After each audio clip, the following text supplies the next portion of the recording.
Hey everybody, it is 6:30 on Tuesday night. We are live on YouTube as we are every week Tuesday nights. And tonight we are joined by Matt Feldermann from AEV, American Expedition Vehicles. For those of you, if you've never heard of AEV, you need to fix that immediately because they make some of the most badass vehicles in the world. They've got products all over the place. I went and got lunch today at a sandwich shop and saw a Colorado with AEV wheels, and I pointed to my wife and I'm like, we're interviewing them tonight, and I was super excited about it. So thank you so much, Matt, for joining us. We appreciate it. How are you doing tonight? Oh, it's my pleasure. I'm doing great. Yeah, just hanging out here in Michigan. Love the podcast. Yeah, looking forward to it. Awesome. Yeah, Michigan. So you guys started in Wyoming, and then at some point built a factory in Michigan. Let's start with learning a little bit more about you and what your role is in the organization and how long you've been how long have you been with AEV and kind of what you do. Sure. Well, yeah, like you said, my name's Matt Felderman. I am the marketing manager at American Expedition Vehicles. I've been with the company a little over 10 years now. When I started, we were pretty small, under 20 employees between our two offices. Um, and yeah, we have a small marketing team. There's three of us. That includes our web guy and our videographer and our art director. So we have a very small team. So I oversee all the social media, our print catalogs, the website content, press releases, new product launches. I'm the main liaison between GM marketing and obviously ourselves for the new vehicle launches we've been doing. So I stay busy, lots of balls in the air at, You, you know, at any it's given time. it's super interesting that you talk about having a small team, and like from the outside looking in, you look at the content that you guys put out, the volume of content that you put out, the consistency at which you put it out, the feel that like I would have thought it was a 12-person marketing team doing all this work, and I got to imagine that you're working 48 hours a day. Like, how are you guys keeping up with this? Um, well, thank you. That's a big compliment. Yeah, it's not easy. There's a lot going on, especially when you just look at social media. Well, there's so many layers to that. I handle the company Facebook, for example. I handle the company Facebook page, but then myself, for my personal account, I'm a member of a lot of groups. So whether it's a Colorado group or a Jeep group or a Great Lakes club of some sort, I'm in there answering questions, advocating for the brand and, giving people that like face to face interaction, so to speak. So, yeah, there's a lot of things going on at any given time. But, when it's something you're passionate about, it comes real easy. It's never a drag. I get burned out sometimes just because, I'm human and we all get it. But, this is this is the only thing. I had no plan B. Um, I One of my first jobs was at a Jiffy Lube. That's when I started getting into cars. And then I worked at a small mom and pop speed shop. This is back when I lived in Pennsylvania. Okay. I lived there for 30 years, just outside of Philadelphia. And yeah, a friend and myself, we ran this little speed shop. And then I went to college because I knew I wanted to do something in the industry, but I didn't want to be a counter guy all my life. And I wanted to do something on the other side. And so I went to college for marketing, and I had no intention to ever. I told myself, I told my parents, I told my professors, I said I never want to have to buy a suit.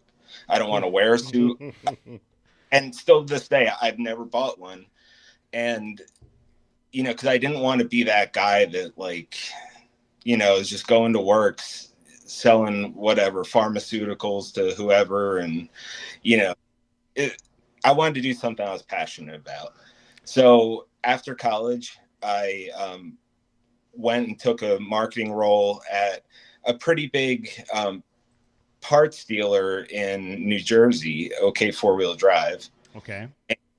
Um, through them is where I met Dave Harridan, the president of AEV, and a handful of other guys that have been there since day one. So that kind of got my exposure to AEV. I was at OK Four-Wheel Drive for like 6-7 years, and then AEV started to expand. They never had a marketing department, so they were getting a little bigger. And I found out about it, reached out to one of the guys I knew there, and one thing led to another, and I moved sight unseen to Michigan, and Whoa, been here ever since. That's pretty crazy. So, yeah, it's an industry that I committed myself to a long time ago. Never came up with a plan B. Just this is what I was going to do, and I really wanted to be, with one of the top companies in the industry that I could be proud of. Mm-hmm. Mm-hmm. I've never been talking to someone and been like, oh, I hope they don't bring up suspension, because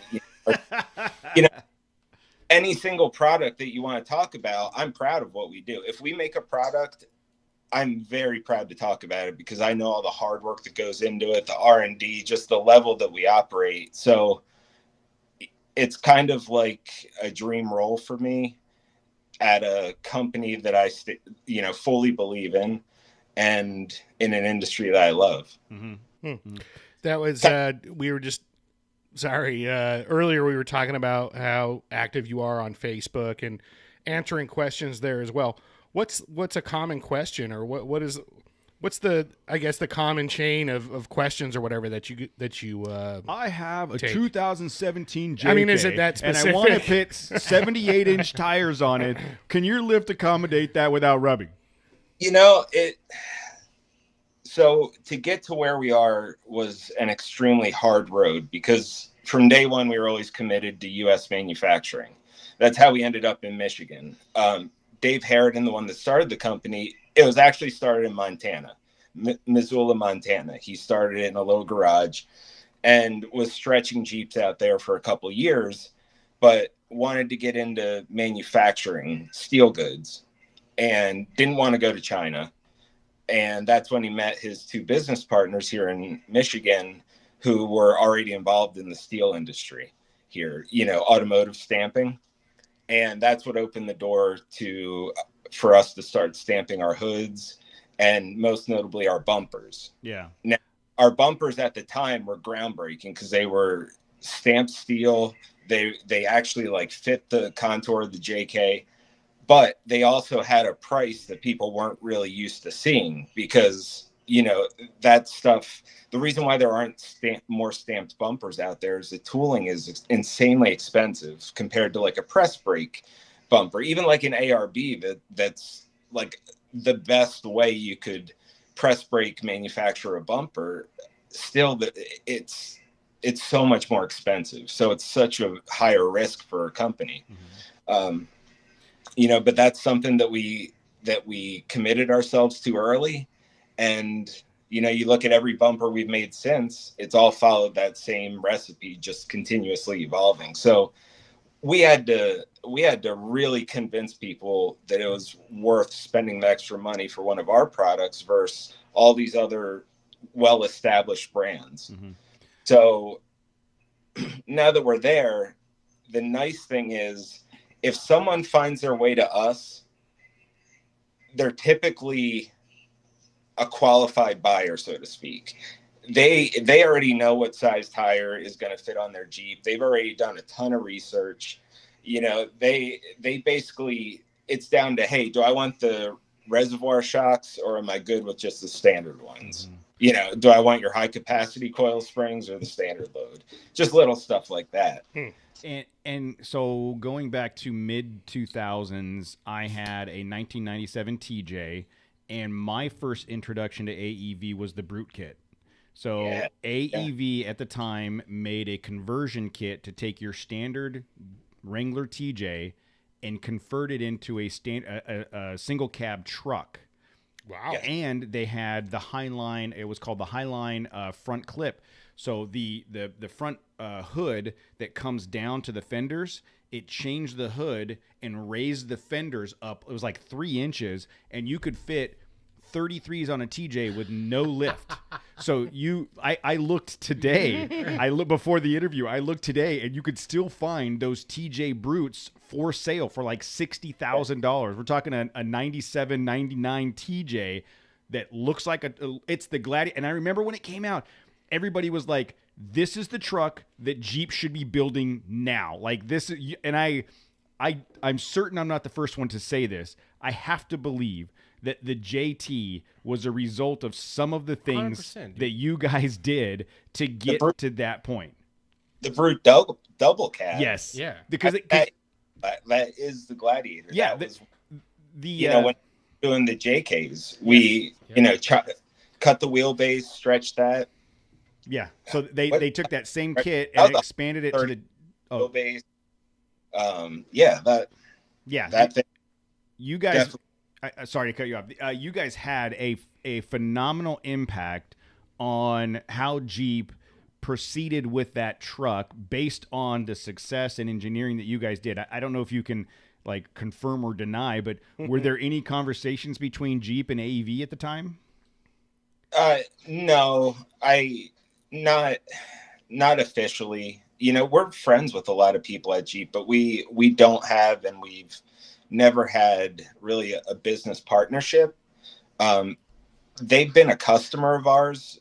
Like on the JK Wrangler, it all started with the Call of Duty Modern Warfare. Oh God, yes. Well, that had our bumpers on it and a version of our heat reduction hood, and that's really what started it for us. I mean, that got us out in front of so many people. I mean, the sales on those products really helped us grow.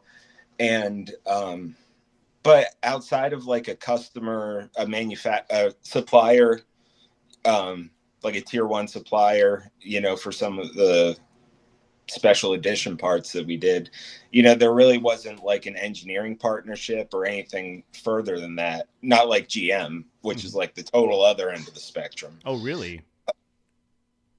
Yeah. Because originally you guys were very, very Jeep focused, mm-hmm. and then expanded into Ram with the Prospector and some of the full size stuff. And then I have seen that you've got Colorado and Sierra stuff on there. Let's talk about the evolution of that. If I recall, the Jeep thing was because that's what the founder was working. That was the goal, right? You just kept going with the Jeeps thing, and the Jeep and the Ram seemed like a good crossover. Yeah. So the short story of it all is Dave had a Jeep that just wasn't big enough for all his stuff when he went kayaking, camping, whatever. So that's what started the whole, him stretching these things. He literally wanted the Jeep because it was and still is, in my opinion, the best technical off-roader out there. I feel like it always will be.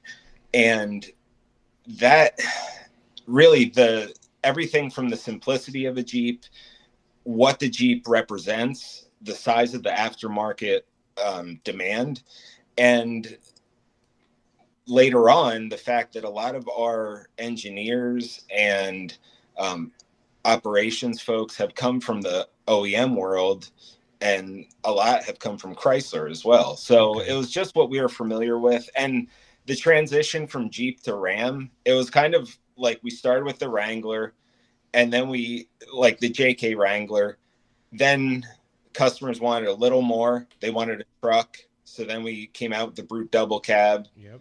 But that wasn't really a truck. That was just a long Jeep. So wanted more. So then we're like, all right, let's get into heavy duty trucks.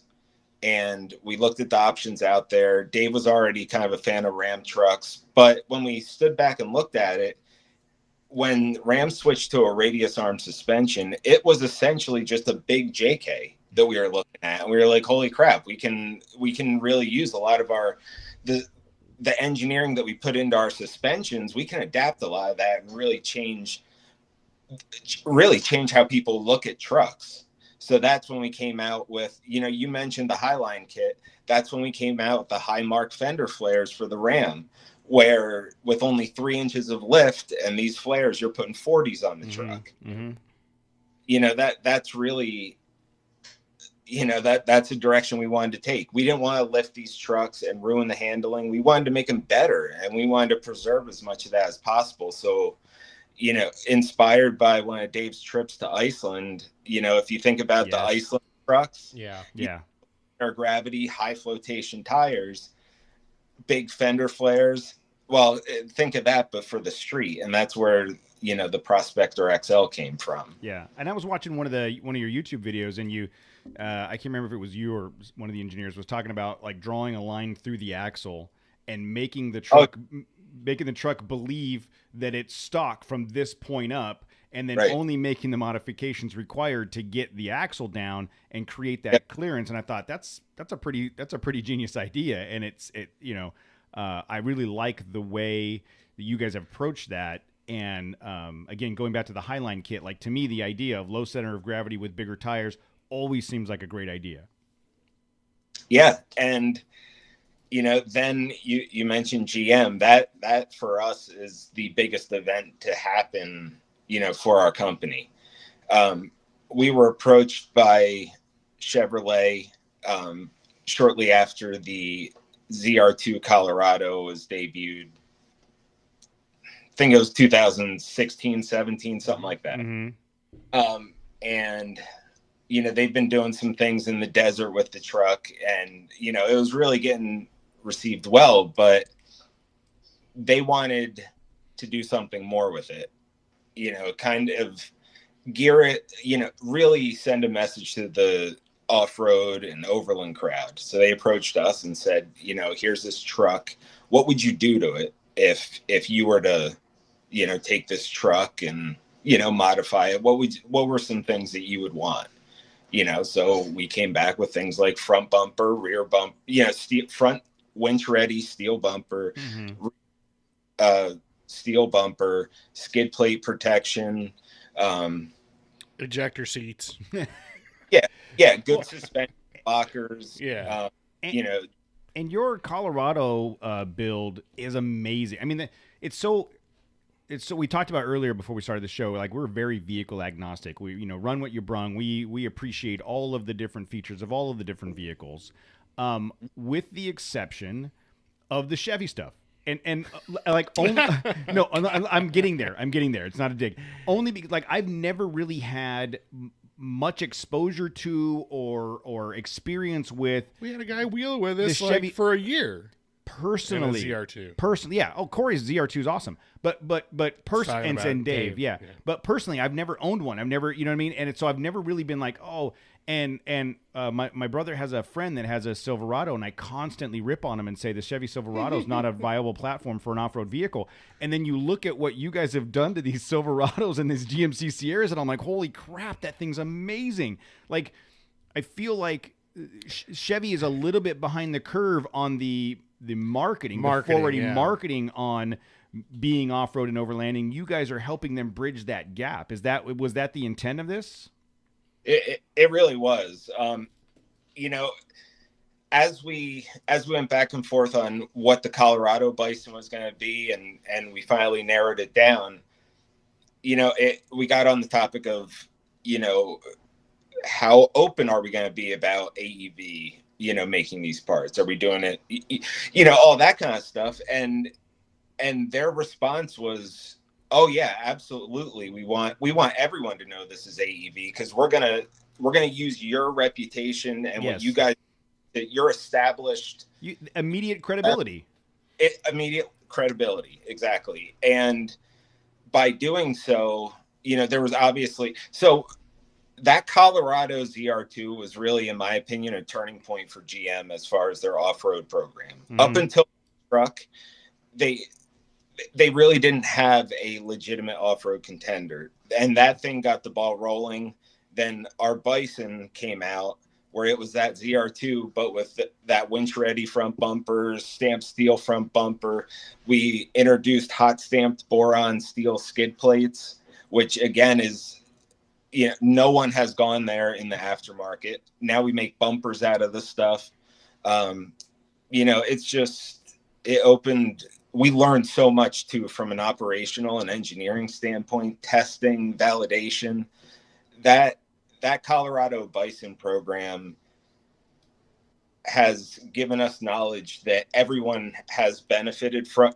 Everyone will continue to benefit from, whether they have a Jeep, Ram, Colorado, because we're using what we've learned in all the programs now. Can you start making Frontier parts, please? I'm begging you. Something. Hey, he begs everybody. Don't think you're. Well, But that first gen ZR2, the ZR2 Bison, the first gen.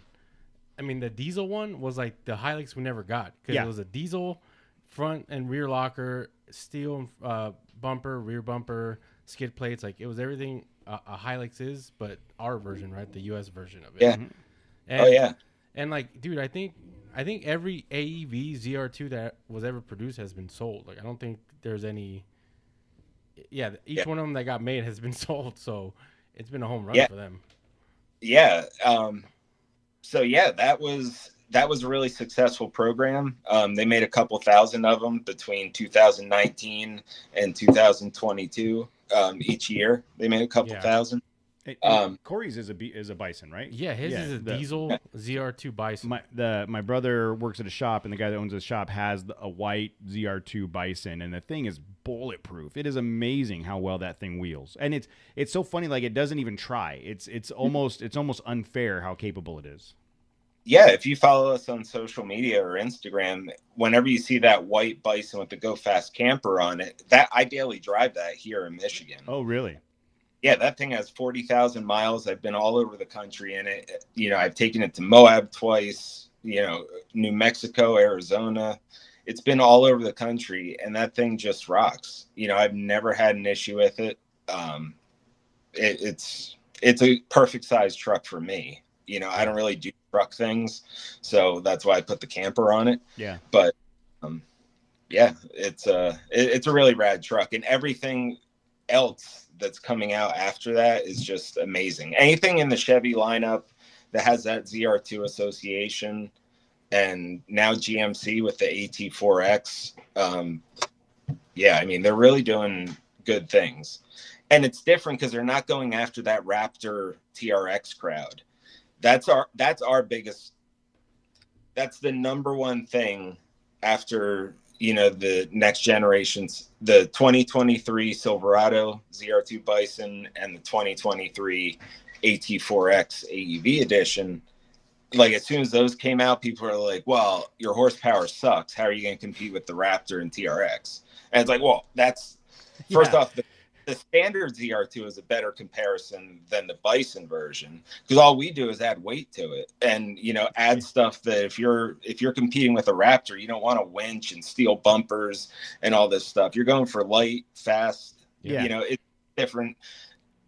The ZR2 Bisons, whether it's Colorado or these upcoming full-size trucks, they are truly the most overland oriented trucks out there. I mean, they really have all the stuff that, like, if you're in our little niche kind of, and that's always been what AEV is. This thing kind of blew up around us, but that's always what we've done. And it has everything you want, between the lockers, the good skid plates, a really good suspension. You can go fast, you can go slow.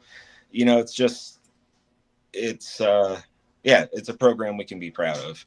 And that, so on that, with if I know I can order, or as a customer, you can go order the ZR2 Bison from you immediately, like, done.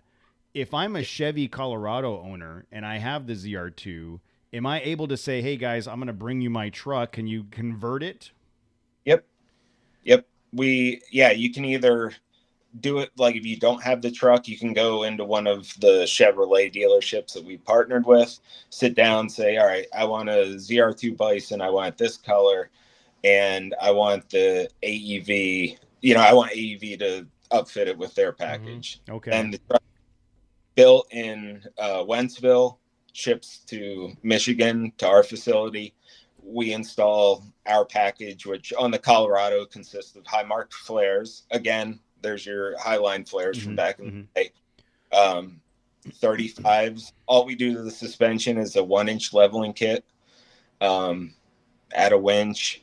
We have some light options, and yeah, you can go right to the AEV-conversions.com and actually just build it. You can add the snorkel, the flares, the bumper, the transmission skid plate, all of that stuff. I just wasn't sure if that you had to buy it new through you, or if I could bring you my ZR2 and do that. No, and the vast majority are new orders, but I think that's just more financially driven, because you can do you can add it into the financing and get the whole Bison package for $12 a month. Right.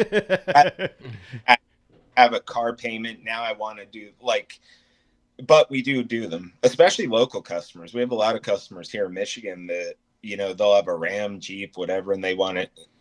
Fortunately they can just drive it to us and drop it off, but yeah, we will do it. And the interesting part of that is Matt and I were just having a conversation about vehicle prices today, and some of the vehicles in our niche that we are all excited about and going after to be capable are $50,000, $60,000, $70,000, $80,000 to get that capability. I'm looking at some ZR2 Colorados on 2018 ZR2 with 75,000 miles for $33,000. I mean, and then you add the $12,000, $13,000 kit to turn it into a Bison, and now that's the most capable vehicle on the trail at less than 50 grand. You know what I mean? It seems like a really, really viable option to get to that level of performance on the dirt without forking out $1,200 a month. It's not a mortgage. You know what I mean? Yep. And we've had a lot of success with our aftermarket Colorado parts program, where we basically, we sell all those components individually, and we also offer all the skid plates that come factory on the Bison. Oh, really? We offer aftermarket for the ZR2 guys that don't get those. Okay. So we have a lot of ZR2 guys that, truly use the truck the way it's intended, and they don't really want a heavy steel front bumper and a winch. They like running in the desert. So, they're always smacking the underside of their truck. So they'll get all the skids, but keep the bumpers, factory, or just add a bumper, whatever the case is, or the snorkel. So yeah, it's been a really successful program. Wow, really super. So a 2020 Chevy ZR2 with 17,000 miles is only $45K. I mean, again, it's a lot of money still. It's still a lot, but in comparison to I don't think he has a very good understanding of money, because he just referenced it's not a mortgage and said $1,200. I don't know. I think my first house, this. The mortgage on my first house was $1,000. 1979? Yes, 1812. 1897. I was one of the first Western frontiersmen that came across the Dust Bowl to get to California. Did you have to buy build your own home from Sears, out of the catalog or something? Right. We had to dig a well and go out to the river to get water and get it from a bucket. I remember that. Bastard. Hey, was OE quality always the goal of AEV, or has that just been a result of working with OE manufacturers? No, we've always been of that mindset that if we're gonna tell someone that they should take off something that comes on their vehicle, we don't want it to come with compromises. So, suspension, for example, if someone buys a Rubicon, why should they put our suspension on it? It's well, it's going to handle better. It's going to be more comfortable, more capable off-road, and no compromises. That's the biggest thing. So if you're going to say that, you have to emulate the OEMs as best as you can. So, when it comes to our suspension development, we engineer these things on, a racetrack environment, where we put the emphasis on vehicle dynamics and limit handling and safety first. And then we just have to figure out how to get some travel and a good set of shocks under it. That part's easy. Getting the vehicle to truly perform better than factory, that's the hard part. Yeah. So that's our main focus. And being a suspension that's geared with this niche in mind, our the springs that we use are tuned for a Jeep with a steel front bumper, an oversized spare tire, a winch, all these things that people are using. So, you're not buying a suspension, then you actually load it up to use it, and it's squatting on you. That's stupid. Yeah, you and there's a lot of those out there. There's a lot of those. Get a 3-inch lift so you can get, okay, great, but it's the same. So they can look cool at the mall. It's the same. The minute you put a rooftop 10, oversized spare, and a front bumper with a winch on it, you're like, man, it's the same level it was before I lifted it.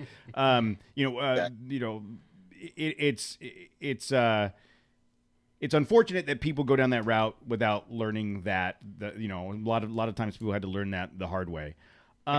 I'm interested in learning more about Jeep being the roots of the company, and then this, addition of the full size trucks in Ram and the Silverado or Sierra, and then mid-size truck in the Colorado.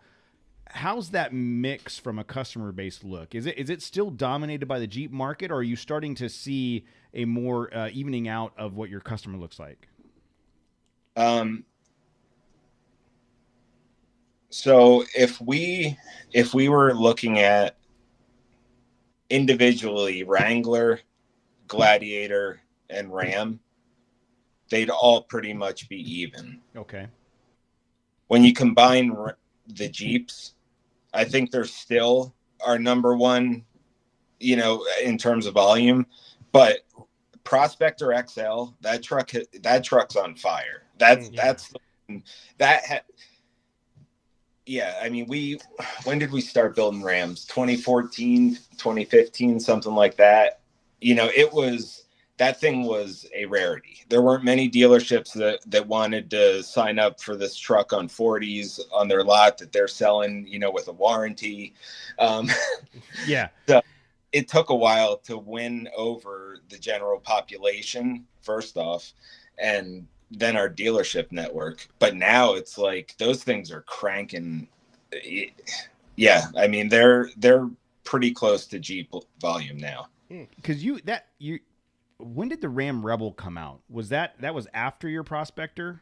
Yeah, I feel like it was, because I feel like I saw the Prospector, and then a couple years later at SEMA saw the Rebel. And again, I wonder how much influence AEV had on the development of that. But what you guys did with that Ram was, it was all the people in the off-road and overlanding world that were primarily in mid-sized trucks that started to load them to the point where they were breaking them, literally bending the beds off the frames. You went, all right, you guys want to carry that much shit? Yeah, look what we got. You want to take, like, I pack the Bass Pro Shop when I go camping, and you're like, here you go. Here's all of the payload you need, all the power and horsepower, and you can still get after it. And I remember thinking, damn, that's a game changer. Yeah, and we, you look back, SEMA's past, and some of the things that we've done, for Overland Expo and all, and Dave, one of the reasons Dave loved the Ram platform is because you could get a cab chassis with a straight frame that was like perfect for adding like a camper. If you wanted to do a flatbed on a straight frame without working around like the humps for the axles and all that. I mean, this is a boom, just frame and cab. Mm-hmm. Yeah. And, you could still get them with a manual transmission at the time, straight axle. It was just, or solid axle in the front. It just, it was the perfect truck for what we wanted to do. And, we did mess with half tons for a while. That was not successful. Timing was bad. We misjudged. Half ton and heavy duty customers are way different. In what way? Their buying habits are different. The amount of money that they're willing to put into their vehicle, the length of ownership. I mean, that's the biggest problem. Like, we had this amazing suspension for the 1500. I mean, knuckles that we made here in the United States, custom tuned Bilstein struts, this integrated backbone skid plate system for the front differential. It was awesome, but it was like $4,000 or something. No one wanted to buy it for a half-ton truck. It was like, because I think it was a 4-inch lift, and it was like $4,000 or something like that. So then we're like, well, we have all these knuckles. What are we going to do? And we like just slashed the price. And that's when everyone wanted to buy them. And it's like, well, of course, Yeah. When we're at the point that we're not, actually making any money. And then same with front bumpers, half-ton guys, they want something lighter, like a pre-runner bar sometimes, or like just a brush guard kind of thing. The full front bumper, for $3,000, and then you put $1,000 winch in it, and then you put $1,000 light bar on it. It was different money. Where the heavy duty guys, they're going to keep their truck for 10 years. So it's like, no problem. I want to buy once, I'll invest. Yeah. Guys, they want leveling kits and 35s really. And it's like, I could see we're that. trying to sell them on all this like innovative stuff. And it's like, they kind of just wanted the leveling kits and, 35s, which is cool. I mean, that's fine. We just kind of misjudged the market a little bit there. I could see that. I could see that if someone's going to go out and spend the money on a 2,500 to 3,500, that's not a guy that just needs a truck. That's a guy that wants a truck and has decided he's going to do stuff with it versus, I want to be able to load my dirt bike in the back and go, or I want to drive a truck. Yeah. I just like trucks. So I want to lease one or drive one, have a 2-year plan to just get a new truck every 2 years, throw some wheels on it and drive it. And that was a big, something that we were kind of thinking of that heavy duty truck customer and just thinking, well, there's so many more half tons out there. So It's gotta be. You would think, the larger proportion of vehicles on the road, the purchasers of that would at least to some extent translate in a percentage of buyers for you. But I guess you guys figured out that didn't work. I mean, I'm a spreadsheet dude, right? I would have done the math and been like, if we can sell to 10% of the heavy duty guys and we get 10% of the half ton guys, that's 4 billion people. And you just, you know what I mean? And that was kind of our thought, except I don't think what we accurately accounted for was what percentage of half ton customers are overland enthusiasts. Yeah. And what percentage of heavy duty customers are overland enthusiasts. Yeah, that's a very good point. And it was like, okay, it may be, sure, there's 10 million half-ton trucks being made a year or whatever, but only 3% are enthusiasts that would be in the market for our stuff, where half-ton, it's like 20% of whatever they make are. So that's really what, shockingly, the heavy-duty business has just been great, where half-ton was a, challenge. So, yeah. Going back to the Jeep products, so like I had mentioned, the brute conversion that you guys developed that really brought out the Jeep truck years before the Jeep truck existed. When the Gladiator, when the JT was announced and came to market, were you guys bummed about the fact, or were you looking forward to a new platform to apply some of your technology to? No. We're doing what we always wanted to, and that's to make parts for this vehicle. Making those brutes was not easy, profitable. It was really something it was more of a marketing exercise for us than a profit center.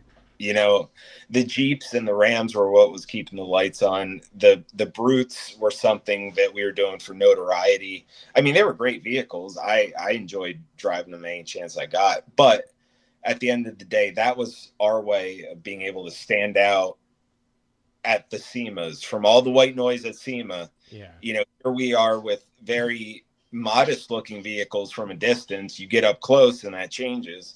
But, we roll in with something like the Prospector XL tray bed that we built on 40s, and people, they weren't ready for that, and they're not used to seeing that. And by us staying true to like that factory, like that OEM plus mentality, like you take what's there from the factory, and if there's a way to make it better, you do. Mm-hmm. If not, you leave it alone. And by doing so, that helps a company like us stand out when we're surrounded by guys blowing train horns, and have, tons of shocks, and just they're show trucks. They're just flat out. Yeah. Some don't have drive shafts. Yeah. I think that they have Bluetooth drive shafts. Yeah, Bluetooth. It's a Bluetooth drive shaft technology.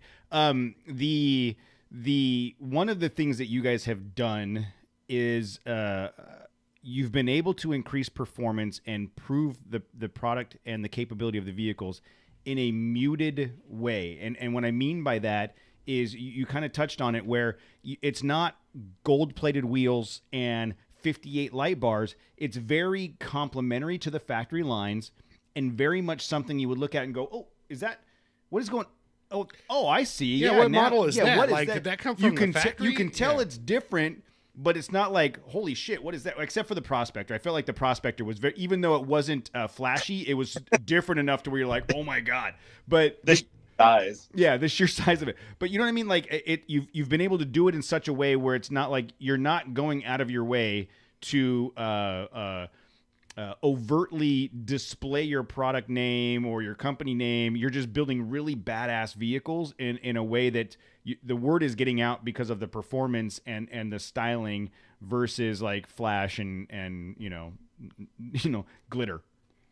Yeah, I mean, that's always kind of been our. So the thing with think of BMW, for example.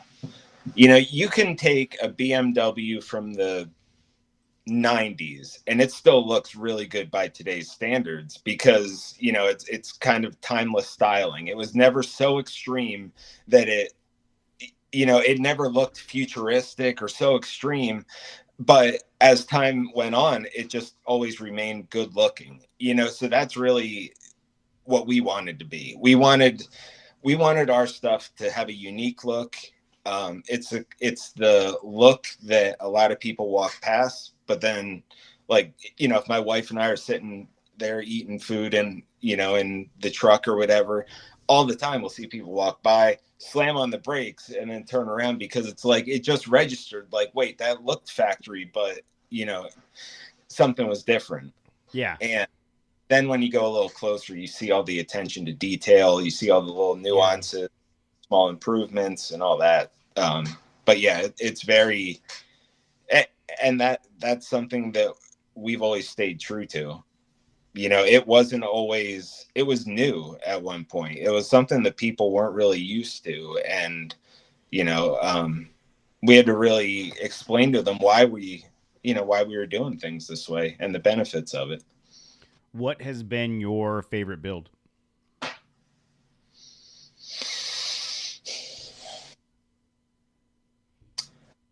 I would say either the red Brute double cab that we brought to the 2012 SEMA show, just because that one's more sentimental to me because that was like the first big project that I was exposed to at AEV, and it was like, it was secret because we never really show our hand. We wait till it's already done and then say, here it is, because it's like that saying, like, a wise man never tells his plans, that, it's much better to say this is what we did than say, well, this is what we're going to do. Yeah. So that when we brought the Brute double cab and announced that we were going to be building them, that was really special for me from a sentimental value. And then 2017, when we built the Colorado ZR2 Bison prototype for SEMA, the tan truck, that was really big because that gave me that was like a butterflies moment when the truck was unveiled at SEMA, the down in Chevy's booth, pulling back the black, cover and all. That was a major deal. And that was Chevrolet. This was going to be the first. Well, at the time, it was just a prototype, but we all knew where it was going, and it was like that was a really proud moment.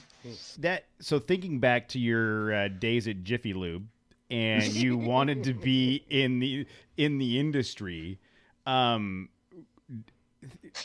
think what the I'm thinking of the transformation of your career, the path, the journey to get from changing the Camry oil to literally watching a black curtain come off of a vehicle you helped design, a prototype a vehicle. prototype vehicle for a major manufacturer. I mean, Yeah.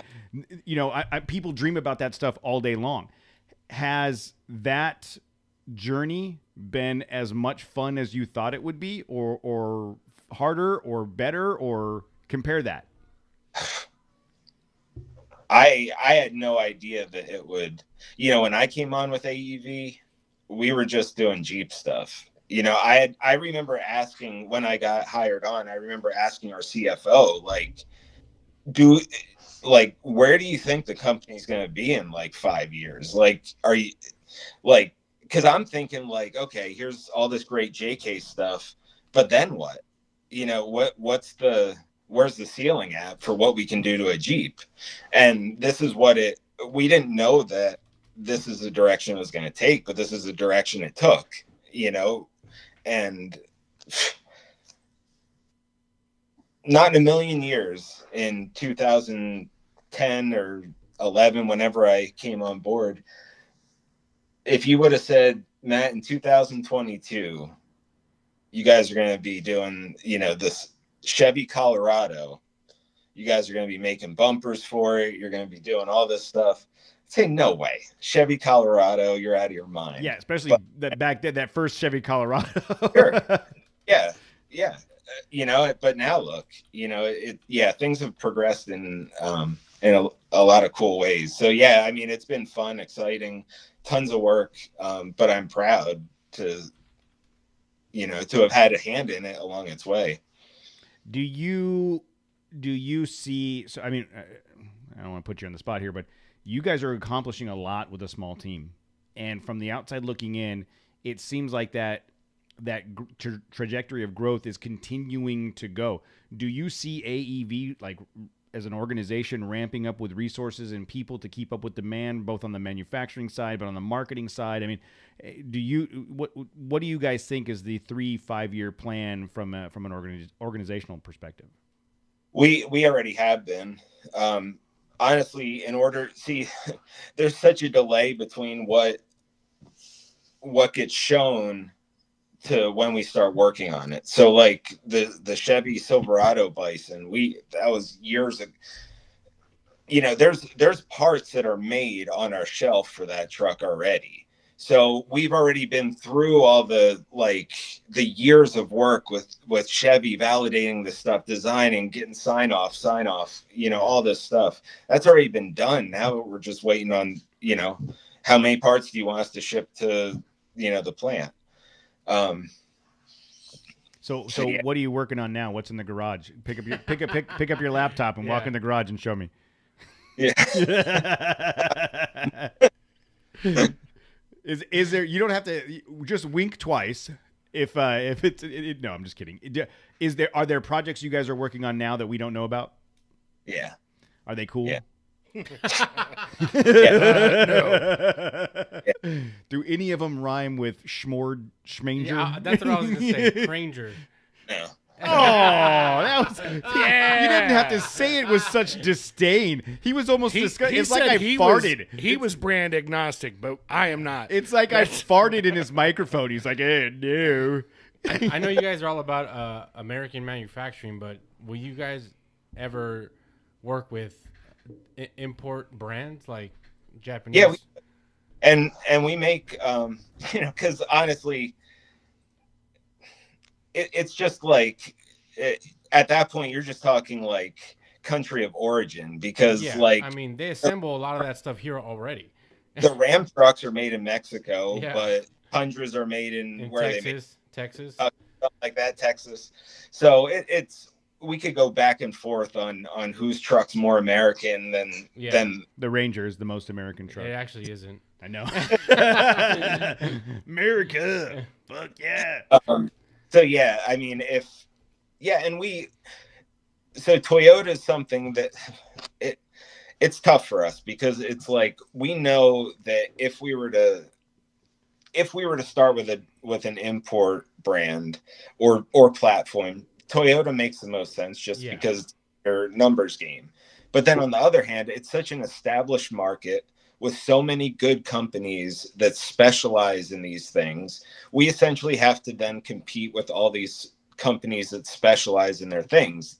Now, we're used to doing that on Jeep and Ram because we don't have any direct competitors as far as like an umbrella approach to vehicles. But what we do have are a lot of good bumper manufacturers, a lot of good suspension manufacturers, a lot of good wheel manufacturers, you name it. And then we have to compete with all of those. So to venture into the Toyota market and try and do things to our standard, compete at it's a huge undertaking, and we would have to like spend a ton of work on it. So I guarantee you, sorry, Cody, to cut you off. I guarantee you, if you made stuff for the new Sequoia, the new Tundra, and the new Tacoma that's coming out, because they all share the same platform, I guarantee you, you'll have issues just keeping up with the demand, just because of the stuff you guys. That's a money back guarantee. Jose just put his name on it, and I put our show reputation on I it. think it's going to be. I think it was better off when you just put your name on it. Just don't cash that check, all right? It sounds like he's going to start Jose Expedition and Vehicles. And then instead of a Bronco, like a badass bison as their logo, JEV. yeah, JEV. Instead of a big old like bison as his logo, it's going to be one of those Hispanic Brahma bulls, like the ones you got for us. Yeah, there you go. I like it. I mean, you guys have established a name and a reputation for what you've done so far. Any expansion from the current lineup that you have, I expect would be as received as well. Going back to your conversation about the half-ton guys, I wonder if there is a correlation to buying habits of Tundra owners and Toyota owners and other vehicle owners versus what you've established already. I mean that seems to me like like one of those worthwhile exercises to go because you made the point about there's a lot of competition out there for you, but I don't know if I would agree, at least from the outside looking in, because I feel like you guys do something a little bit different that isn't exactly like the I'm going to go to X off-road shop and just get a component for my truck, right? You guys have this all-inclusive strategic build plan for these vehicles. And I think it sets you apart from the competition, if that makes sense. Oh yeah, it does. It does, and that's why in a sense we don't have any direct competitors. So yeah, it definitely does. At the end of the day, really, it comes down to bandwidth. We have been expanding. I feel like marketing will always be the last to grow, which I'm not necessarily. I'm not necessarily upset about, because that for me personally, it's very hard for me to loosen the reins on my little baby, Yeah. But yeah, I mean, we've already been expanding, to get to where we are with the Chevy stuff. We had to expand engineering, design, operations, program managers, and, all that stuff already had to expand. So we've added quite a few employees over the past 2 years or so. So yeah, we're poised to keep expanding as much as we need to. And you'll see there's a lot that's, a lot of what you're going to see forthcoming from AEV, you're going to be like, oh, now I get it why they haven't been working on this, and this. Look at all this other crap they've been doing. So yeah. Are you guys going to display the new Bronco build at SEMA this year? No. That's pretty sneaky. We're not going to SEMA. You're not going to SEMA this year? We haven't been there since pandemic year. If anything, the little pandemic pause taught the industry, it's that the world keeps turning if you don't go to SEMA. So yeah, we're really taking the approach. It's not to say that we're never going to be back, but honestly, this year we wouldn't bring anything that was like earth shattering. We were going to do a cool build and we're going to use that to announce another limited production vehicle we're going to be doing on an existing platform. So it's nothing like, some new vehicle. So it was like, that's 6 figures, Yeah, it's a lot of money. dude, it's a lot of mental stress, money, logistics. It's a lot. So, instead we're going to, still do the build, still do the things, still make the announcement, but, I'll be taking it out to the West Coast, spend a week in LA, do it that way before SEMA, be free of the white noise, get our message out there, get the spotlight we want, and hopefully come out ahead financially. Well, I think that there is, because of the way SEMA is structured, there is enough opportunity for product manufacturers to get their parts on a vehicle or their vehicles themselves in a show, get featured other ways than doing the 6-figure booth, right? I mean, for those that it works and it makes marketing sense, that's great, because we're going to SEMA and I want to see all those people. That's what I'm saying. Don't talk too negatively about SEMA. I'm mean, looking forward to going myself, and I don't like when you start talking negatively. No. I am excited about SEMA, and I think that those are great opportunities for organizations. And I think if you were doing, and all joking aside, if you were doing the release of a new platform and a new, then it would make sense. But if you're just the next iteration of the next iteration, right, there's ways to do that's more cost effective, and then put that savings back into the business for other things. Look, I have an idea. There's still time. I'll donate my Frontier, and that could be the launch. Like, look at what we're doing now with Frontiers, but only the Gen 3 or Gen 2 model. They'd have to develop the first self-cleaning Frontier to get yours in SEMA. Well, I'll almost guarantee it'll come to you clean. I'll drive it to you if need be. Well, and here's another, I'm going to sound like a real jerk here, but here's one of our biggest struggles with SEMA is like establishing an ROI. Because here's the thing with AEV, we don't go to SEMA and like try and, take a bunch of orders and all. We're literally just there to show off our new product, show off our builds, media, and to meet with our dealers face to face. We don't have any show specials. We're not there pushing. Our guys don't have quotas. And also, we got to the point, because what we do for our dealers is all our dealers, whether it's a vehicle dealership or a parts dealer, they all get a protected market area around their area. And we also have a certain criteria they have to meet where, we want them to do installations, because it's important for us that if a customer buys a part from them, they can't install it themselves. They're not going to return it because they're out of options. So stuff like that. We got to a point that we'd get like 2 leads from SEMA, from a dealer that was qualified and also in an area that we could open them up.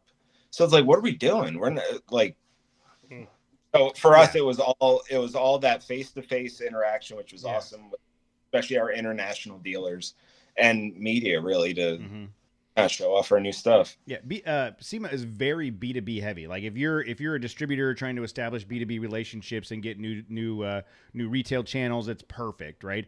And to your point, media. Everybody in some form of media, even yahoos in spare bedrooms, show up to talk about vehicles and take pictures. But they show up in awesome jerseys and like dude, we killed it last year. We did. We were so good.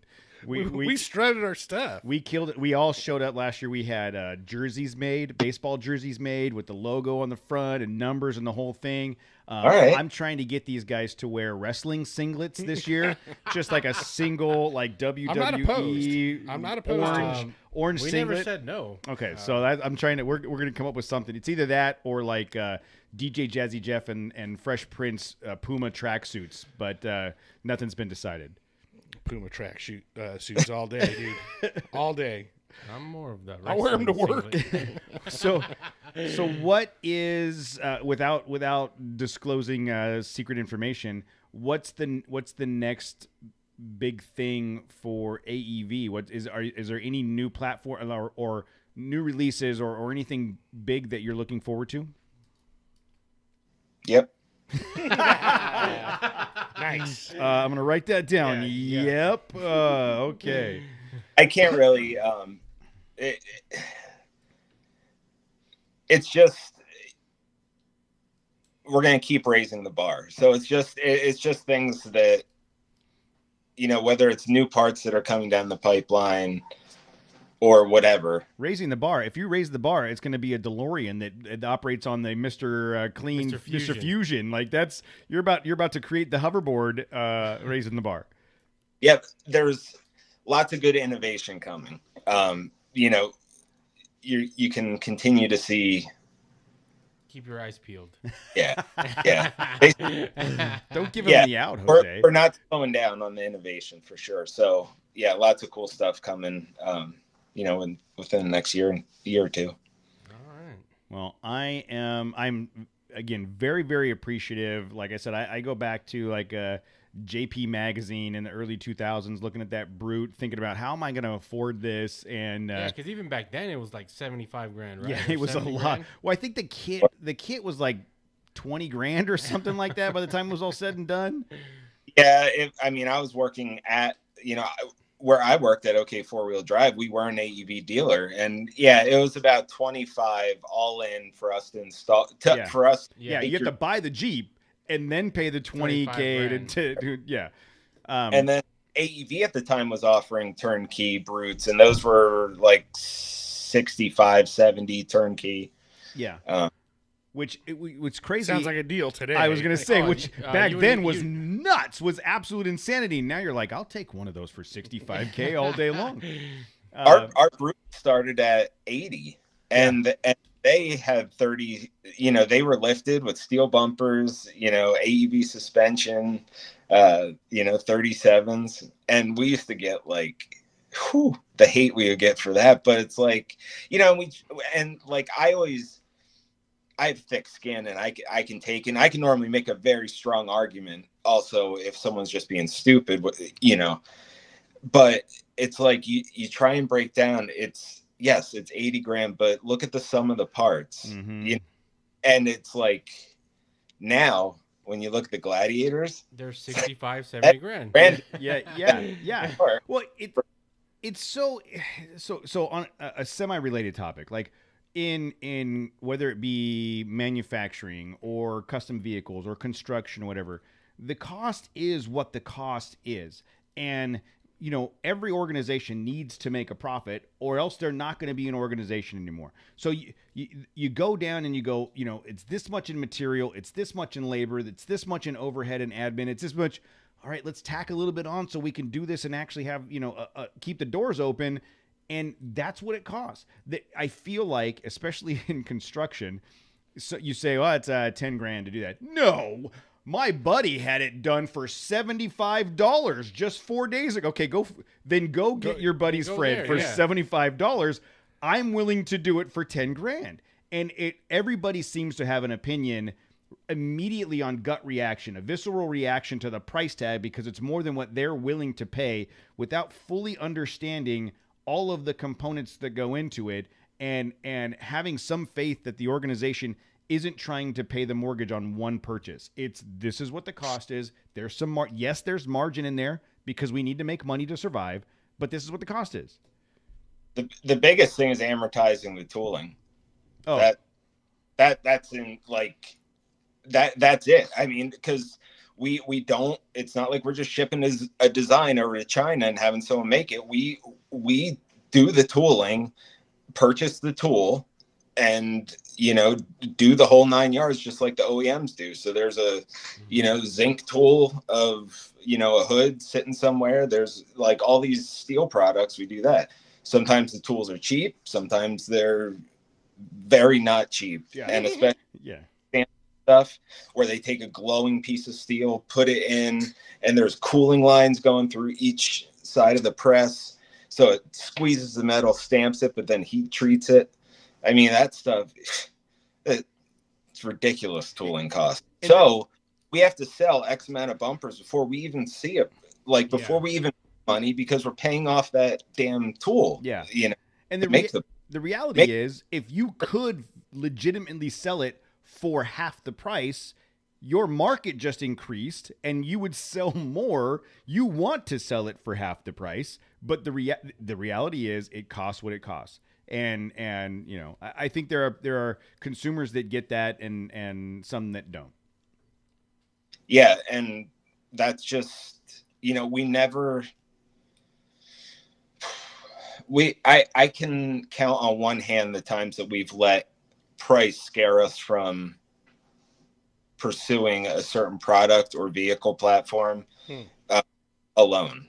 You know, it's very few instances, and we've really committed ourselves, and it doesn't, our products, you know, it's not like, typically when we introduce a new product, there's a little bit of a boom because everyone sees AEV as a new product, but a lot of times there's a slow ramp up where we have to justify why we're doing it this way, and we've just become accustomed to that. And you know, it's like over time, the more vehicles you see out on the road, the more you see on social media. I have a lot of great partners that you know, I do different marketing activities with, so yeah, we just, you know, we've had the slow and steady approach, and it's just slowly the snowball's gotten bigger and bigger and bigger. Well, I'm super impressed with what you guys have accomplished, especially with only 3 of you on the marketing team, and and you know, thinking back to the roots and the growth and expansion of the brand. And I really appreciate your time coming on and telling the story. I think your smirk when you said that things are coming, is got me intrigued, and I'm going to be paying attention coming up.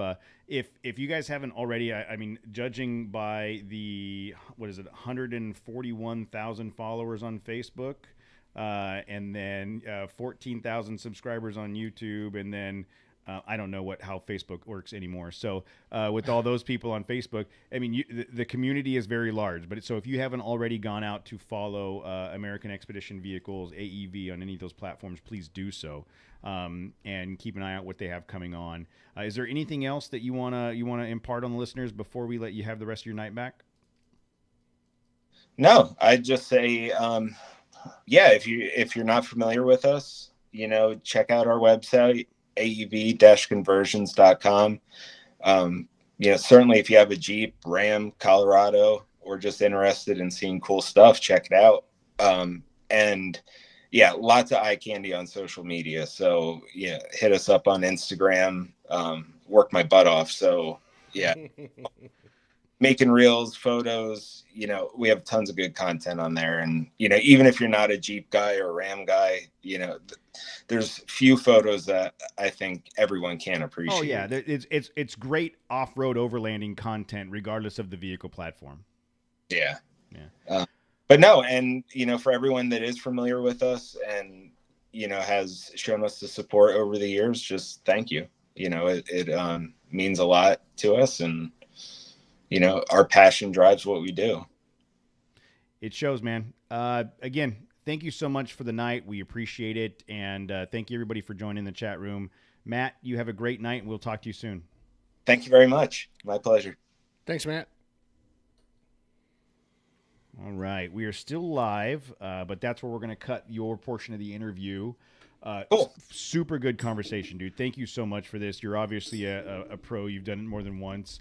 Really genuinely excited about what you guys are doing, and I'm very impressed with everything that AEV does. My brother, who's usually on the show, is not tonight because they may be having a baby any minutes. Am I not your brother? You're my other brother. Oh, okay. My other brother.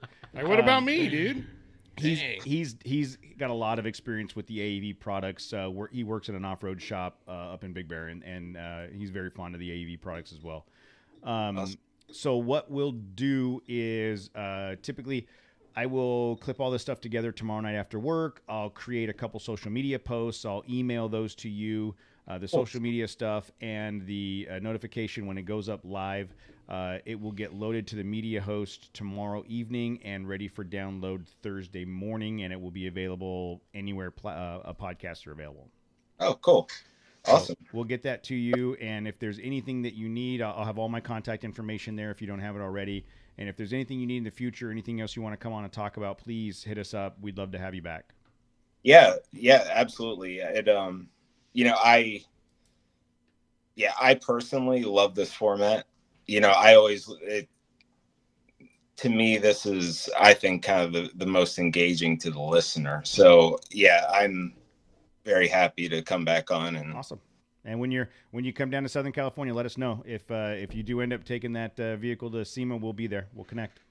Oh, okay. Yeah, absolutely. All right. Awesome, man. Thank you so much. You have a great night. All right. Take care, guys. Bye. Thank you. Super cool. Anybody potty break, drink break? Yeah, potty break. Okay, go ahead. Potty break. I think Potty break. I think Matt needs to get his prostate checked. Like, just Are you offering? no. Well, I'll do it. maybe.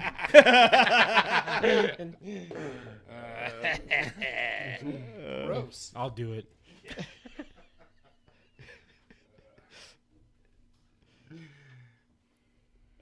That may end up after the show.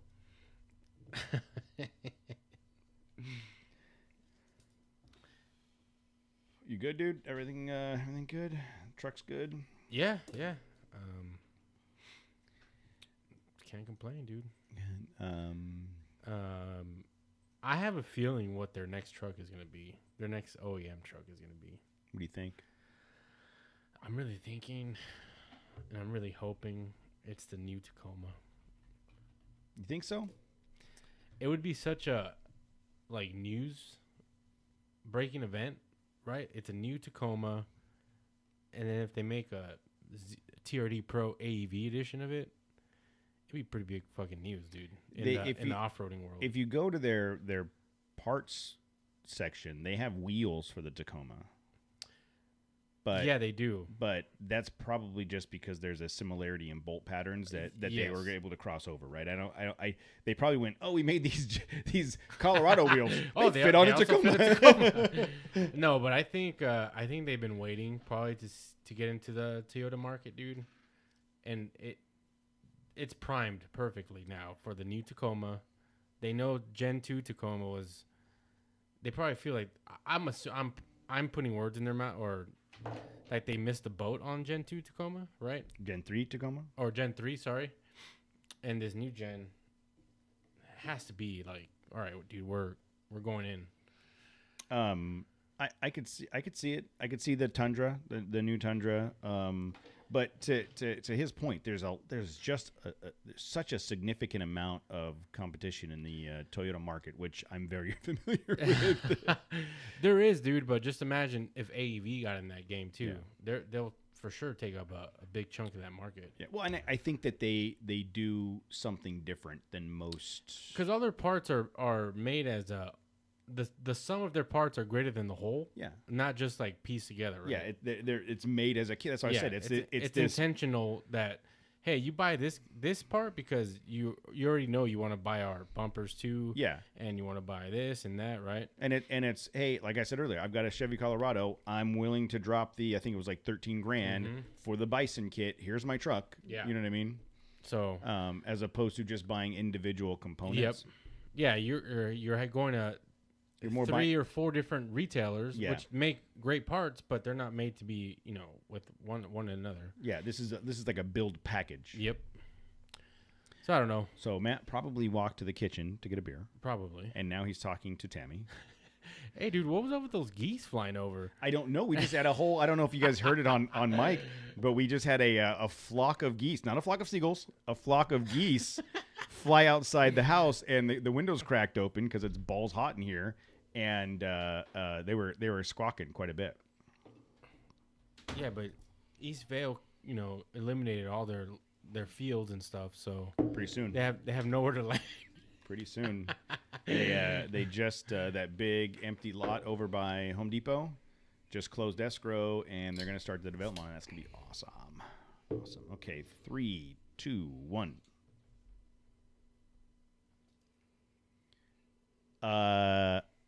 I need a Bronco. Oh, come on. Need a Bronco. Dude, dude. I was still you're all in on a full-size truck. So, I'm going to tell a story, and I'm writing a blog post about it. I'll post that up too. Mm-hmm. So I was in Sherwood, up Forest? at Sherwood Forest with Little John. And Say hello to Robin. Little John and Robin Hood. So I went up to work. We had our 1-year anniversary with our flagship store at the Iron Man store in Sherwood. It was awesome. We had bounce houses and Faye from All Girls Garage there, and Rachel from she's an Instagram influencer. It's Rachel's Wildlife, I think. She's got a sweet ass 60 series, just such a badass 60 series. That's a Land Cruiser, Matt. It is a Land Cruiser. Okay, good to know. It was cool. Yeah, Rachel's Wildlife. Super cool event. A lot of people showed up. Free beer, free ice cream. Wait, what? Go back. Yeah. Couple? So if you came to the event, you got free hot dogs or brats. Hot dog broth? Hot dogs or broth. Oh. Free Kona ice, shaved ice. Free beer from Ancestry Brewery. And we gave away a crap ton of shirts and swag and chairs and compressors and all kinds of stuff. It was an epic event. Where the fuck was I? How the fuck was I not up there? I know. I didn't get invited. I don't recall. Did I get an invite? I don't recall getting an invite for that. I might have driven up there for that free beer and brats. It was super cool. Next year we're going. I'm like, hey, dude, what are you doing with that hot dog water? Hey, just wanted to make sure you guys aren't throwing out that broth. I did. Hey, whatever you do, don't mix the brat broth with the hot dog broth. Okay, let me do that. Let me do that. I have a special ratio that I like. I did talk about hot dog broth. Custom tequila. broth ratio. It's a 3-to-1. Broth to broth to hot dog. Yeah, you better have that right. Yeah. It's very important, Jose. I did talk about hot dog broth tequila at one point. So that was Saturday. So that was Saturday. Then Sunday we had a. Don't tell me you had free beer on Sunday too. Sunday we had a company excursion. And we went out to the Sand Lake Recreation Area on the Pacific coast of Oregon. Did you guys do trust falls? He dropped every time. Nobody caught him. Nobody trusts you. Or you can't trust him. Whatever. You know what I'm saying. You fell a lot. I should have unloaded these up to. I'm gonna try to load these up to. I don't want to see it because I'm gonna be mad. I'm gonna try to load all these up to. I'm already mad. I'm already mad, but then you're gonna be like, look at where I was at this Sunday. So I was hobbing and nobbing with some chick from Instagram and another person from a TV show with and hot dog broth. with hot dog broth, broth even, broth. Brat broth. Mm-hmm. So Get that BB. Broth, bro. So imagine Pismo Beach. You've been to Pismo Beach. That's what this place is like. It's half the size of Pismo Beach, but it's trees. It is with trees. The crazy thing is it's on the beach, and on either side of the sand dunes, it blends into the pine forest, the forest. And if you were on a bike or a quad or a 2021 Bronco Badlands, you can weave in and out of the tree lines. So Saturday we're cleaning up, and I'm talking to the boss. I'm like, hey, for this trip tomorrow, is there an extra vehicle? He's like, I'm sure we've got something. I said, there's the Bronco. And he's like, well, we got to get the Bronco out of the showroom. Okay. So I go break down the tent, take down the awning, close everything up, and back the Bronco out. And I drove a 2021 Ford Bronco Badlands on 37s from Sherwood, 2 hours away to the Sand Lake Recreation Area, and spent about 6 hours in sand dunes in that thing. Oh, that sounds like fun. I cannot impress how epic it was. Like, I expected it to be fun. I really expected that there would be a lot of transition from or things that would transfer over from the Ranger, like the idea that It's like similar power, right? more. So all of the things that did it have the big motor or the small motor in it? the 3.5, 2.7. it's got the bigger one. 2.7. Okay. All of the things that I like about the Ranger were even more prominent in the Bronco. The immediate power with the what happened in the chat room? I see you smiling. Nothing. The immediate power from the engine, the turbo boost, was there automatically. The transmission, You want those big ass tires? I thought it's got 37s with a rooftop tent on it, a full size spare, treads mounted to a custom carrier in the back, a refrigerator in the back. It's decked out. It's like 100% overland ready. And I thought for sure It was gonna be a I would dog. feel some of that. None, dude. It was more responsive, more powerful, more quick than the Ranger. It was. It's not saying too much. It was. At one point, we put the 2021 Jeep Wrangler Rubicon on 37s and the Bronco together and raced. Flat spot 2 uphill, Bronco blew it away. Unbelievable. The IFS on the Bronco, unbelievable. Like so you know how you're coming down the straightaway and you see all the ripples for the whoops, right? Mm-hmm. And immediately in a Jeep, in a solid axle vehicle, Yeah. you're going to be pulling bouncing up. through that. You're pulling up and you're horsing all over it. In the Bronco, I was able to come up to it and I did slow down, but I turned at an angle. You weren't horsing in a Bronco? No. You weren't horsing around? Dick. So in the Bronco, I came to the whoops and I definitely let off the throttle, but all I did is take it at an angle, and that IFS changed the way that truck made it over those. And I was kind of rolls over them. 100%. And then I'd hit a spot and I'd come back the other way, and I was totally able to carry more momentum through the whoops than any of the solid axle vehicles. Well, yeah, I mean that's we kind of experienced that the Kessel Run. You know, Yeah. if you're IFS, it's definitely for speed. It's definitely an advantage. I'm trying to find some videos. Hey, good morning. Oh, the other thing. I'm trying to find. Hold on, everybody. Close your ears. I'm trying to find good video of this sand so I can of this sand dude. Just right when you think you're It's gonna. a podcast. It's a podcast. I know, but it's So good you know. video. Anyways, I can't even see this video. I'm on the fucking podcast. I'm clicking through and I'm trying to find it. Luke, Scott, so, you guys good? So I'm trying to find some good video that kind of displays what I'm talking looking. about. And it's How uploading. about audio? It's uploading from my Something? phone. I should have done it earlier, but the Bronco as a No. there it is. There's some video. So one of the things that is cool about the Sand Lake Recreation Area is at one point I come out onto the sand, I go over the little hill and I get down to the beach and I look over to the left and there's a rock right off the coast.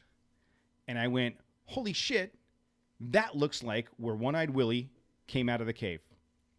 And it was 100% the same spot that Goonies was filmed. And it was Estonia, or what was the name of the town? Yeah, Estonia. It was Estonia where the Goonies was filmed, and that was the spot where One-Eyed Willie came across out of the cave. I'll tell you, watching this video makes me really miss riding in dunes and sand. I have been trying to get you bastards to truck Glamis. or bike. But of I've been course trying to bike's get you better. guys to Glamis Land for Cruiser doesn't 2 do sand, years. right? The This shit's Frontier on the- does. This shit's on the coast. Like, what was it? 73 degrees? Oh, it was so gorgeous. It was absolutely gorgeous. You know, fuck off, dude. I'm tired of you. Look at now I'm mad look at again. that. Look at that. So one of our guys was on a bike the whole time, and we were following him around through the trees. Could have been me. It totally could have been you, but you're Bike's a little small for him, huh? no. It was a YZ250, I think. He's He rode. He's really, just a big guy, dude. That's like Wilt Chamberlain. They got Wilt Chamberlain too. He was on the bike the whole time. We had another guy on the quad, and then we had he's got the paddles and everything. We had the Bronco, and then we had I don't know, 4 or 5 different Jeeps out there. I saw Subaru out there. There was Subaru out there. There was a bunch of vehicles out there, both company vehicles and people's personal vehicles. It was again, it's not very big. It's half the size of Pismo. But it was so beautiful and picturesque and fun. Are we moving to Oregon now? That we're gonna make that drive up there. We're gonna. It's like a 2-day drive to get there, and then spend a couple days in the dunes, and then a 2-day drive back. It's look, beer and broth, bro. Dude, free beer broth and free beer broth, right. bro. We had an FJ out there, a Jeep. Bunch of there's the Subaru, one of the Subarus. All in all, it was an amazing day and a lot of fun. And that was a company event. It was a company event. Did you guys camp out there? No, or it's only 2 hours away. We all met out there, and it's a little bit weird. Like for Pismo. You drive, you get off the road, you go through the guard shack, and you're on the beach. And like if you're going to camp or do anything, you're doing it on the beach. There's like an actual parking lot here at this sand dune area because there were so many people with trucks and trailers unloading their quads and side by sides and all that stuff. So we grabbed a spot at camp at the parking lot and put the Easy Up and cooked burgers. One of the guys cooked burgers and. One of our other team members brought s'mores and like we was a full so we got there, we went out and wheeled for a couple hours and then came back for lunch, did a company giveaway of raffles items, and then went back out and wheeled for a while. And I had one of the girls with us in the company named Jordan was with me the whole time, and she had never done this. And she said that she had a really, really good time and felt like I was a very good driver and knew what I was doing. And I told Tammy that, and she said, bullshit, I don't believe her. And so I need to get Jordan to call my wife and tell her that I'm a good driver. Because Tammy's like, she was inexperienced. She didn't know how bad you are. Yeah, you were in somebody else's vehicle, number one. If you were in the Ranger, you probably would have... drove like a maniac. You know what's funny is I started off somewhat timid because A, it's not my vehicle, and B, I didn't know what to expect. But the by the end of the day, I was driving that harder than I would have driven the Ranger because of its capabilities. The Ranger would have bottomed out or not had the power in a couple instances. That's got the biggest rooftop tent we have on top of it. Which it's one? The clamshell, the Swift, Oh, the clamshell Swift, which is, rooftop tents aren't light to begin with. That's 150 pounds. It's 150 pounds again, and it never once. This place looks ugly to me. It's watching this video. It's hideous. Gross. Totally gross. It looks amazing too. Fucking. It is. There's a couple fluffy clouds in the sky. Yeah, just two. It was probably 74 degrees, offshore breeze, beautifully sunny all day long. Like this is what the Pacific Northwest should be. But That's it's one day out of the it's year. only this. But the guys up there were like, just give it about 3 more days. In 3 more days, there'll be snow.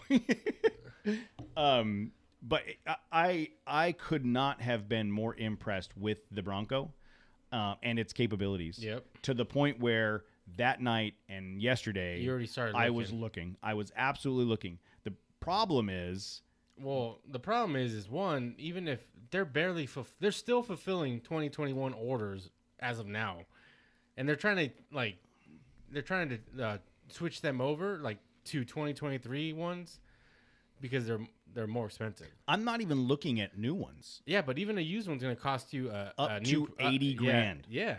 Up to a 2-door base model, you can get for 40. Yeah.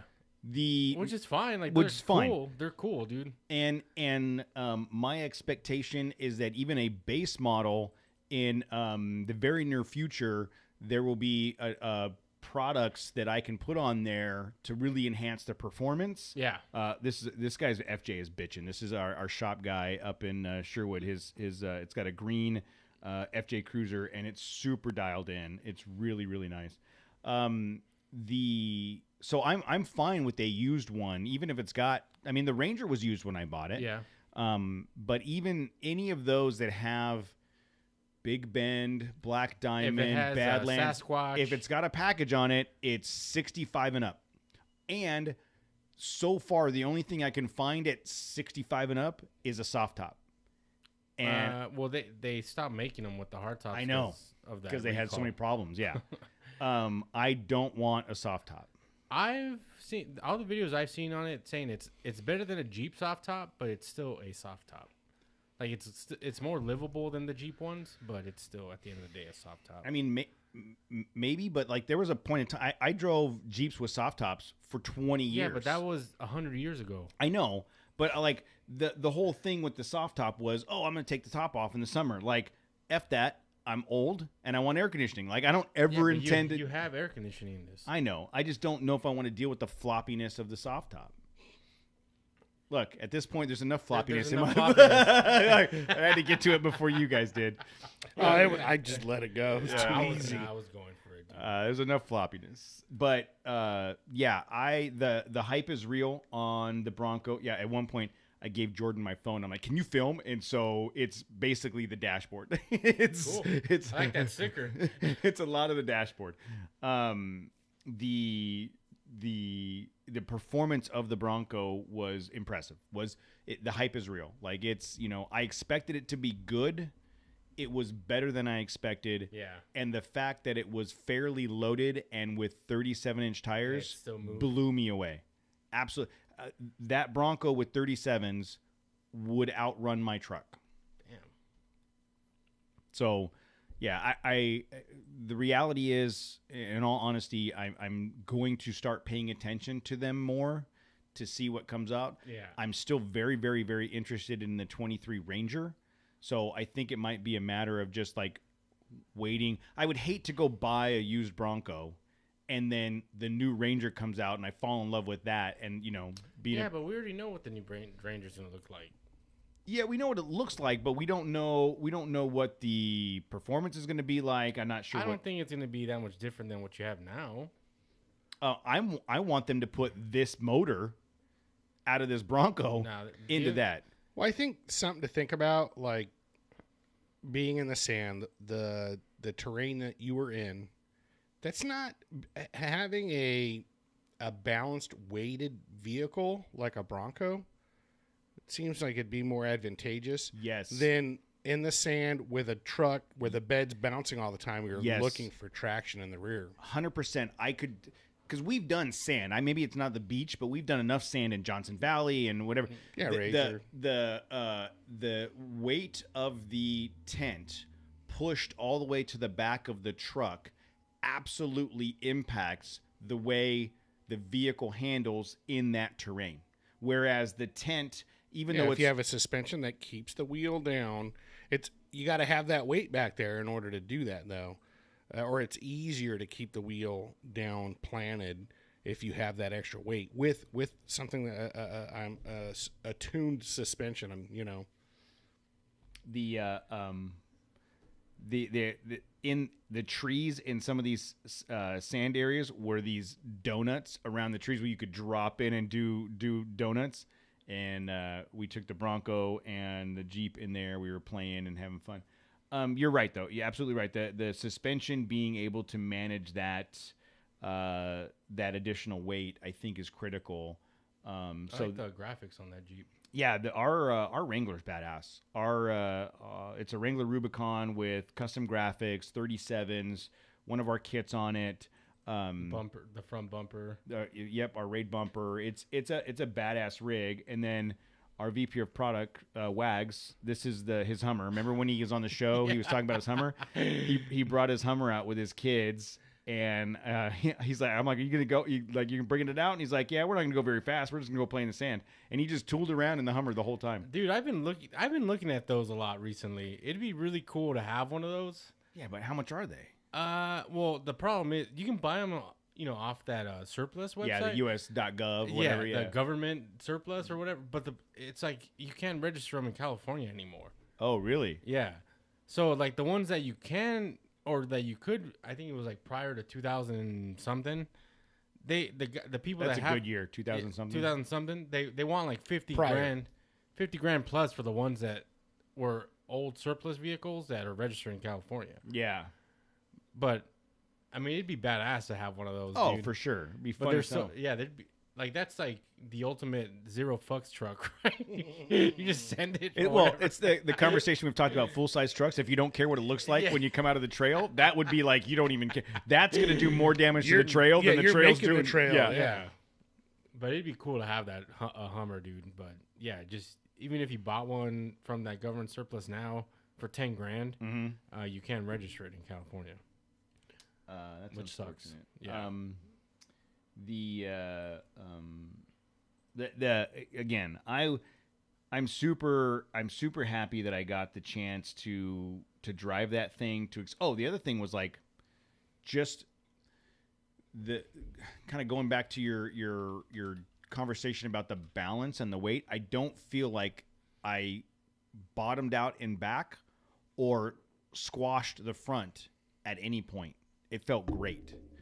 There's Goonies Rock. So that's literally you remember that scene in Goonies. Did you find the cave? I didn't. They wouldn't let me go swimming. It's a cool place, man. That's a cool shot. It is. I'm gonna post some of these up on social. The downside of it is that it's 16 hours of drive time to get there. It's like literally a 2-day drive to get there. 2 day, dude. We're doing that in 1 day, man. We're shotgunning Red Bulls and hammered down. With the only 270 because that's what the cruiser does, catheter bags. Yeah, colostomy bags and that's catheters. what it was. Yeah. What's the I'm gonna see what the actual drive time is. It's from here. It is 16 hours. It's hammered down, dude. 17 hours. I think that we would have a similar experience at Pismo. The sand is different. Like Matt, the sand at Pismo versus the sand at Glamis versus the sand at Dumont. Well, I'll tell you, it also depends on time of year, if you ask me. Oh, okay. We are asking you. Okay. Depending on, like, at the end of beginning of fall, I think the sand is a lot lighter and powdery because it's been baked and whatever moisture has been cooked out of it. Whereas if at middle of winter or whatever, it's a lot more dense and because of temperature and moisture. I feel like the sand in Glamis is more silty, and the sand in Pismo is. I'm just talking about specifically like one Razor Road. Like I've ridden there, bikes, trucks, multiple times a year, different times or whatever, and it's the same sand, but it acts different depending on time of year.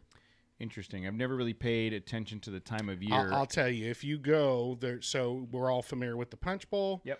And we always, when we enter from like the open end, where you can kind of easily go right in. Yeah. But if you go off to the left, as you're heading towards the Punch Bowl, on the left-hand side, there's that where Mark had jumped into. Yes. If you try and take that and just come straight up there in a truck, depending on the time of year, it's a lot more difficult. Yeah. Like, again, summertime, it's a lot more difficult. I've always felt like I've always same sand, same slope, everything's the same. But you do it in the wintertime. I've done it 2-wheel drive in my Chevy. I did that. Really? Yeah. But of course, it's me. I felt like the sand here was a little bit softer than Pismo, not quite as soft and silty as Glamis, and definitely not as coarse and grainy as Dumont. because I feel like Dumont and Johnson Valley is it's grainy because there's so many. It's surrounded by so many rocks, so it's like sand mixed with small pebbles versus like Glamis is just the finest sand. When did you become a sand sommelier, dude? I would like to be a geologist. You gotta learn how to say it first. Geographilologist. I'm no rocket scientist. So, anyways, that was my weekend. I literally got broth and sand. Got in on a plane this morning at 8 a.m. Landed here at 10. And, F off. And the funny thing is, I took pictures and video, and I wanted to send it to you guys so bad while I was out there. Zero service from the time I hit the when you use that communist service provider. Nobody had service. There's zero service out there on any network. Communist cell service. There was no. I'm on T-Mobile, dude. That's your first problem. It's there was no service. This is the first person I've ever heard brag about being on T-Mobile. Yeah, but I'm on T-Mobile, the best. He was on Ting last year, whatever the fuck that was, and now he can brag because he's on T-Mobile. Hey, maybe next year you'll make it up to Boost Mobile. Yeah, dude. Cricket Wireless. Oh man. T-Mobile. I'm on T-Mobile, you assholes. That's not any better than T. Hey, you know what? All those trees on that fucking beach you were driving around, those are actually Verizon antennas. Those are Ting antennas, dude. You probably had better reception if you still had Ting. That's great. F you guys. So if anybody knows of a Bronco that's cheap, no, don't tell me because I want to wait. I don't know what you're waiting for, dude. It's not gonna come down. Yeah. It's not gonna that. But you're just not gonna get one. Don't even I don't know about that. I wouldn't be put it this way. I wouldn't be surprised if he's like I did a thing today. He's not gonna do I may have made a call because I had to go on Monday. I had to drive like 3 hours down to go visit a dealer, and my buddy and I may have made a couple phone calls to see what kind of and I was like, I don't know how I'm going to explain to Tammy that I'm not going to be home tomorrow because I'm driving home. You don't need to pick me up from the airport. My flight was delayed, so I just bought a truck to drive home. I don't know that. I don't know it's going to work out that way. I feel like I can get a really, really good price for my truck today, but it doesn't change the astronomical price of vehicles. It's the same margins, right? Like before you'd be able to sell your truck for a lot less, but cars were a lot less. Yeah.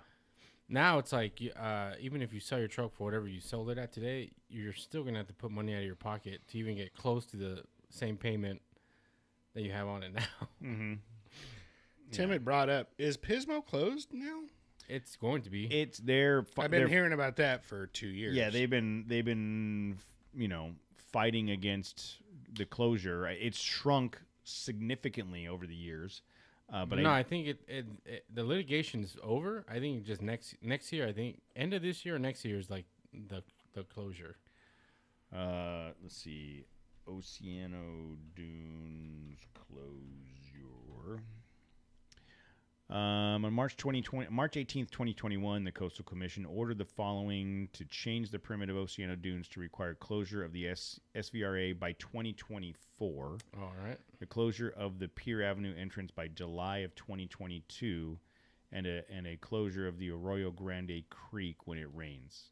So we essentially have like 18 months to go experience Pismo before it goes away. So we should do it. Summertime, there's nothing better. It's the best because it's still cool and overcast. Even I've gone in next summer. Let's do it. I've gone in October, and even then, it's not cold. It's still it's the West Coast. It's not like it snows or whatever or anything like that. It's not going to drop below the low 50s, probably. So that's the deal, dude. I got bit by the bronco bug, and I'm somewhat disappointed. I'm bummed because now I have to think about it. Like not experiencing it, you don't know what you're missing, right? It's like when I drove my brother's Hellcat. Yeah. I came home and I'm all, honey, I'm buying a Hellcat. Like, hell you are. No, I swear to God, I'm putting my foot down. And then, I hardly mention Hellcat around her. I don't want to get screamed at. Okay. Anything else? Was there anything else going on, guys? That anything exciting? I didn't do shit. I didn't have any fun this weekend. Whatever. Good for you, Carlos. Great. I went to Palm Springs. What'd Oh, you do? Oh, I bet it was balls hot. I just hung out by the pool. Any special event or just to get away? Just a disconnect. Wow. I Did you never go by been- yourself? Yeah, just by myself. Letty's like, get out of the house. yeah, get get out out. of the house. Oh, man. I want you gone. No, we You went. didn't call me or nothing, Jose? I'd have gone with you. Please No, call me to go to Palm Springs. It was fucking hot, dude. Well, yeah. It was like 115 or something, dude. Mm-hmm. But no, We were in Vegas a week and a half ago. It was like that. we went as a family unit and we just chilled by the pool, dude. I rented them out for this past weekend, and Oh, cool. What did they Yeah. think? they liked it. Was it a good pairing this It's time? the same. I it's order the same same ones? people all the time. Oh, okay. It's just Wow. I can't. They're not always available, so Uh-huh. I have to just be like, are these two available? Is there like a competition like, hey, if you hang out with me this weekend, we're going to Palm Springs, as opposed to other options they might have? Nah, it's just kind of like And they had to weigh it's like, like Palm a rental Springs car versus. agency. Are they available? Yes or no? I'd like a mid-sized compact Hispanic. Can I get a Sporty. Did you just call Letty a mid-sized Hispanic compact? Dude, she's super small. She's a sporty. Mid-size? Yeah, no, she's what would you? How would you? That's Cody. Yeah, Cody, She Cody doesn't listen. No, She doesn't no, care. she doesn't. That's good. None of our wives listen anymore. Tammy for a while was listening, but now she's not. She doesn't need to hear my voice anymore, I don't think. Okay, cool. Well, look, we're still working on stuff in the background for an upcoming event. I think there's why do I feel like there was something scheduled, not for us, but like like a community event. There's like an Olaf event. The Oktoberfest. That's what I was thinking of. That's coming up as well. Yeah. Because it's Where, technically September now. Labor Day plans. Labor. All right. Dude, I got to do the brakes on my truck already. What? Yeah, dude. Did you ever change the back ones? I have not touched the back ones Oh, yet. dude, yeah. The other night, last week, when you pulled up next to me at the light, I was like, "Holy shit!" That's dude. my front brakes are already out again. It's your rear, dude. Are you sure? Yeah. That would make more sense because I just did the front brakes like 6 months bro, ago. It's your rear brakes. Okay, all right. I guarantee you, if you take the tires off, and you're like, gonna be dust. What brake pads? Yeah, it's gonna be nothing but dust in those. That's how I drums. do it, Jose. I didn't have vented brake rotors. They're vented now. Well, they only contribute 30% to your braking power. So, Hey, bro, but still, they still wear out. I mean, Yeah, that's 30% you don't have right now. look, I only know they're going bad because I hear Oh, coming from somewhere. dude, it's you your better rear- it's your take those. rear, Yeah, dude. It's the rear? Yes, you, I you- heard it. You better drive the Explorer for the next couple days until you can get to it. Yeah, dude. I mean, Don't make it worse. Driving the Explorer would somehow make it worse. Just somehow. All right. All right, everybody. Thank you guys for joining us in the chat room. Thanks to Matt for not this Matt because whatever. No, fuck him. Thank you to Matt from AEV from joining us, and keep an ear out for upcoming events. And we will talk to you guys next week.